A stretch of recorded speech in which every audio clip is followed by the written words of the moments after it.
নমস্কার, আমি কোয়েল। আপনি শুনছেন আজকের পত্রিকা ইউটিউব চ্যানেলের খবর। আজ জানাবো পশ্চিমবঙ্গ, দেশ ও বিদেশের সমস্ত তাজা খবর। আপনি যদি আমাদের চ্যানেলে নতুন হয়ে থাকেন তাহলে অবশ্যই চ্যানেলটি সাবস্ক্রাইব করুন। প্রতিদিনের তাজা খবর আপনার হাতের মুঠোয় পৌঁছে দিতে আমরা সদা প্রস্তুত। তাহলে খবরের শুরুতেই জানিয়ে দেই আজকের সংবাদ শিরোনাম। রাস্তায় রাস্তা দেখালো, মমতার পর সেই যাদবপুর ৮B থেকেই মিছিল করলেন শুভেন্দুও। ভিড়ও তেমনি। পুরুলিয়া থেকে ফেরার পথে শুভেন্দুর গাড়িতে হামলার অভিযোগ, উত্তেজনা চন্দ্রকোনায়। রোহিঙ্গা বনাম মতুয়া, এসআইআরে নাম বাদ মন্তব্যে শান্তনুর কাছে জবাবদিহি চাইলেন মমতা বালা। উত্তপ্ত ভাঙড়, তৃণমূলের রাস্তা উদ্বোধন অনুষ্ঠানে হামলা আইএসএফের, বন্দুকের বাদ দিয়ে মারের অভিযোগ। সেবাশ্রয় শিবিরে নাম লেখান শুভেন্দু, নন্দীগ্রামে অভিষেকের সবার আগে খোঁচা তৃণমূলের। দেহ সৎকার নিয়ে বিবাদ, বহরমপুরে শ্মশানঘাটেই বাস দিয়ে পিটিয়ে খুন যুবককে। ওড়িশায় ফের আক্রান্ত বাংলার পরিযায়ী শ্রমিক, মারধর করে জয় শ্রীরাম বলানো হলো রাজা আলীকে।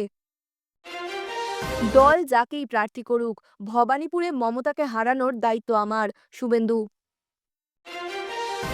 ইরানে হামলা চালাবে আমেরিকা, শুরু প্রস্তুতি পর্ব, দাবি মার্কিন রিপোর্টে।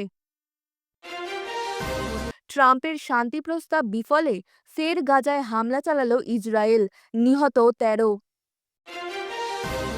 এতক্ষণ শুনছিলেন সংবাদ শিরোনাম, এবার জানাবো বিস্তারিত খবর।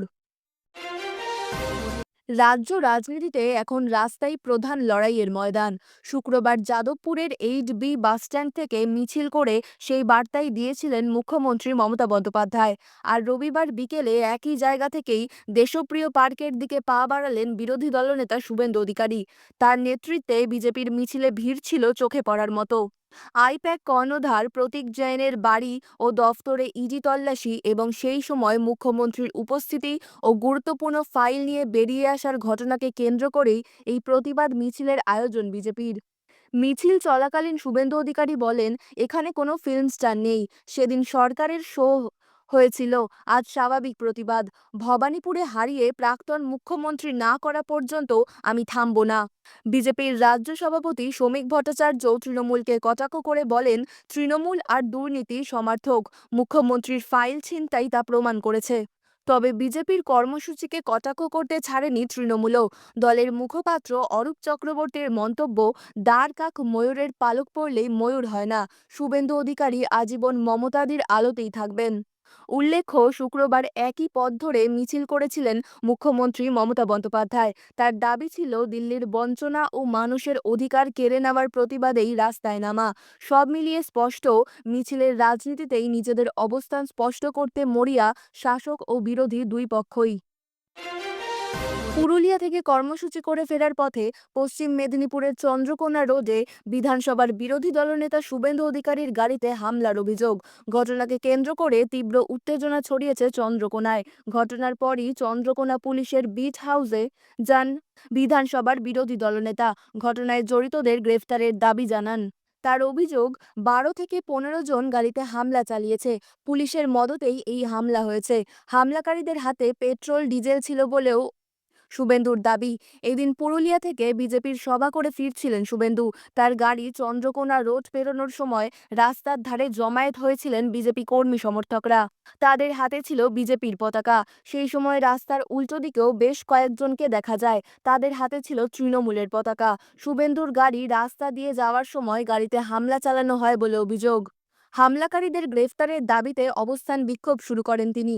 তিনি বলেন, পুলিশের মদতেই এই হামলা হয়েছে। আইসি রুমের মেঝেতে বসে রয়েছেন তিনি। বলেন, যতক্ষণ পর্যন্ত না দোষীদের গ্রেফতার করা হবে ততক্ষণ তিনি অবস্থান বিক্ষোভ করবেন। পশ্চিম মেদিনীপুরে তার উপর হামলা হবে এটা তিনি ভাবতেও পারছেন না বলে জানান। তৃণমূল কংগ্রেসের কর্মসূচিতে বাধা, কর্মীদের মারধর, ফের কাঠগড়ায় আইএসএফ। আইএসএফ ও তৃণমূলের বিবাদে ফের উত্তপ্ত হয়ে উঠল দক্ষিণ ২৪ পরগনার ভাঙড়। ঘটনায় একাধিক তৃণমূল কংগ্রেস কর্মী গুরুতর জখম বলে খবর। ঘটনাস্থলে বিশাল পুলিশ গিয়ে পরিস্থিতি আয়ত্তে আনে। এলাকায় পুলিশ পিকেটিংয়ের ব্যবস্থাও করা হয়েছে। রবিবারের ঘটনা ঘিরে নতুন করে তৃণমূল ও আইএসএফ এর মধ্যে শুরু হয়েছে রাজনৈতিক তরজা। জানা গিয়েছে, ভাঙড়ের শানপুকুরের চীনাপুকুরে একটি রাস্তা উদ্বোধন কর্মসূচি ছিল বিধায়ক শওকত মোল্লা ঘনিষ্ঠ তৃণমূল নেতা মহসিন গাজীর। অভিযোগ, সেই কর্মসূচিতে চড়াও হয় আইএসএফ এর লোকজন। ওই কর্মসূচিতে বাধা দেওয়া হয়। প্রতিবাদে সরব হন তৃণমূল কর্মীরা। অভিযোগ, আইএসএফ এর লোকজন ৩ তৃণমূল কর্মীকে ব্যাপক মারধর করে, বন্দুকের বাট দিয়ে মারের অভিযোগ। মুহূর্তে উত্তেজনা ছড়িয়ে পড়ে এলাকায়। তৃণমূল ও আইএসএফ এর মধ্যে জোর বিবাদ শুরু হয় বলে অভিযোগ। একই দিনে নিমকুড়িয়া গ্রামে আইএসএফ এর উদ্যোগে রক্তদান শিবির ঘিরেও রাজনৈতিক সংঘর্ষের অভিযোগ ওঠে। ওই শিবিরে উপস্থিত ছিলেন ভাঙড়ের আইএসএফ বিধায়ক নওশাদ সিদ্দিকী। অভিযোগ, আইএসএফ কর্মীরা রক্তদাতাদের শিবিরে নিয়ে আসার সময় তৃণমূল কর্মীরা বাধা দেন, তাদের মারধরও করা হয়। ওই ঘটনায় 4 আইএসএফ কর্মী জখম হন। তারা স্থানীয় হাসপাতালে চিকিৎসাধীন। ঘটনার পরই পরিস্থিতি নিয়ন্ত্রণে আনতে উত্তর কাশীপুর থানার বিশাল পুলিশ বাহিনী পোলেরহাট ও শানপুকুর এলাকায় যায়। দুটি এলাকাতেই পিকেটিং চলে। এই ঘটনা ঘিরে শুরু হয়েছে রাজনৈতিক তরজা। ক্যানিং পূর্বের তৃণমূল বিধায়ক শওকত মোল্লার দাবি, আইএসএফ একের পর এক রক্তদান শিবির করছে, কোথাও বাধা দেওয়া হয়নি, বরং ওরাই আমাদের রাস্তা উদ্বোধনের কাজে বাধা দিয়ে কর্মীদের মারধর করেছে।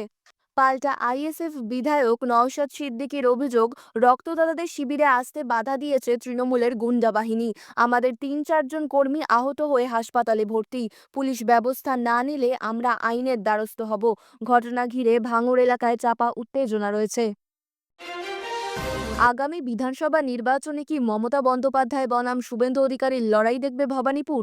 সেই ধোঁয়াশা বাড়ালেন বিরোধী দলনেতা শুভেন্দু অধিকারী।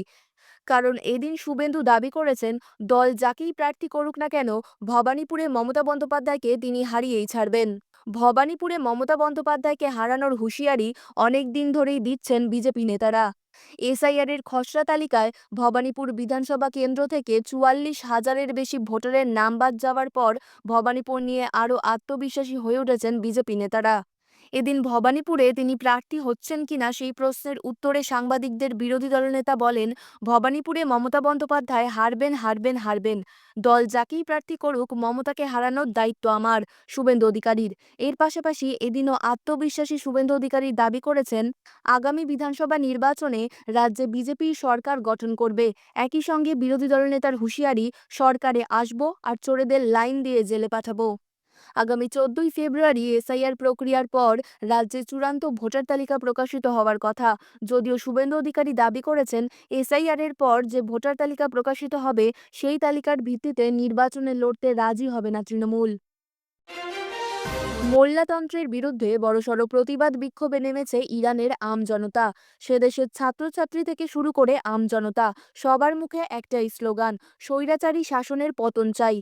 যে ঘটনাকে কেন্দ্র করে দিন দিন উত্তপ্ত হয়ে উঠছে ইরান। এই আবহে মার্কিন প্রেসিডেন্ট ডোনাল্ড ট্রাম্প আগেই বলেছেন, বর্তমানে ইরান বিরাট সমস্যায় পড়েছে। যা পরিস্থিতি তৈরি হয়েছে তা আদেও কেউ ভাবতেই পারেনি। আমরা এই পরিস্থিতি খুব সাবধানে পর্যবেক্ষণ করছি। এর মধ্যে ইরানে বিক্ষোভের ঘটনায় আমেরিকার হস্তক্ষেপের সম্ভাবনা নিয়ে জোর চর্চা শুরু হয়েছে। সূত্রের খবর, সম্প্রতি এক মার্কিন সংবাদ মাধ্যমের তথ্য অনুযায়ী ইরানের বিক্ষোভের ঘটনায় হস্তক্ষেপ করতে পারে আমেরিকা। ইতিমধ্যেই সেই নিয়ে প্রস্তুতি চলছে। ইরানের ওপর হামলা চালাতে পারে আমেরিকা। গোটা বিষয় নিয়ে আলোচনা শুরু হয়েছে। এমনকি ইরানে কোন কোন জায়গায় হামলা চালানো হবে সেই নিয়ে প্রস্তুতি পর্ব চলছে বলেই খবর। বলা বাহুল্য, আগেই গোটা ইরানের ইন্টারনেট পরিষেবা বন্ধ করার সিদ্ধান্ত নিয়েছে খামেনেইয়ের প্রশাসন। কিছুদিন আগেই ইরানে পর্যবেক্ষণ গোষ্ঠীগুলি গোটা ঘটনায় মার্কিন হস্তক্ষেপের দাবি জানিয়েছিল বলেই সূত্রের খবর। বিগত কিছুদিন ধরে কলেজ বিশ্ববিদ্যালয়ের পড়ুয়া থেকে আমজনতা সবাই খামেনেই বিরোধী স্লোগান তুলেছে। বর্তমানে ইরানের চিত্রটা ঠিক এমনই। পথে নেমেছে হাজার হাজার মানুষ। ইরানকে হুঁশিয়ারি দিয়ে মার্কিন প্রেসিডেন্ট ডোনাল্ড ট্রাম্প আগেই জানিয়ে দিয়েছেন, ইরানে শান্তিপূর্ণ বিক্ষোভ চলছে। সেই শান্তিপূর্ণ বিক্ষোভকারীদের ওপর যদি কোনোভাবে হামলা চলে, তাহলে আমরা চুপ করে বসে থাকব না। আমরাও আমাদের পদক্ষেপ নিতে বাধ্য হব। জানা গিয়েছে, গোটা ঘটনায় ওই দেশের নিরাপত্তা বাহিনীর সঙ্গে বিক্ষোভকারীদের শুরু হয় সংঘর্ষ। ইতিমধ্যেই বিক্ষোভকারী ও নিরাপত্তা কর্মী সহ বেশ কিছু জনের মৃত্যু হয়েছে, আহত হয়েছে বহু। বিক্ষোভকারীদের একটাই দাবি, আয়াতোল্লাহ আলী খামেনেইর সরকারের পতন চাই, মোল্লাতন্ত্রকে উচ্ছেদ করতে হবে। পাশাপাশি ইরানের পুলিশ বেশ কয়েকজনকে গ্রেফতার করেছে বলেই খবর। মোল্লাতন্ত্রের বিরুদ্ধে বড়সড় প্রতিবাদ বিক্ষোভে নেমেছে ইরানের আমজনতা। সেদেশের ছাত্রছাত্রী থেকে শুরু করে আমজনতা সবার মুখে একটাই স্লোগান, স্বৈরাচারী শাসনের পতন চাই। যে ঘটনাকে কেন্দ্র করে দিন দিন উত্তপ্ত হয়ে উঠেছে ইরান। এই আবহে মার্কিন প্রেসিডেন্ট ডোনাল্ড ট্রাম্প আগেই বলেছেন, বর্তমানে ইরান বিরাট সমস্যায় পড়েছে। যা পরিস্থিতি তৈরি হয়েছে তা আদৌ কেউ ভাবতে পারেনি। আমরা এই পরিস্থিতি খুব সাবধানে পর্যবেক্ষণ করছি। এর মধ্যেই ইরানে বিক্ষোভের ঘটনায় আমেরিকার হস্তক্ষেপের সম্ভাবনা নিয়ে জোর চর্চা শুরু হয়েছে। খবর আজকের মতন এই পর্যন্তই। পরবর্তী খবর শোনার জন্য সাবস্ক্রাইব করুন আজকের পত্রিকা ইউটিউব চ্যানেলটিকে। সুস্থ থাকুন, ভালো থাকুন। ধন্যবাদ।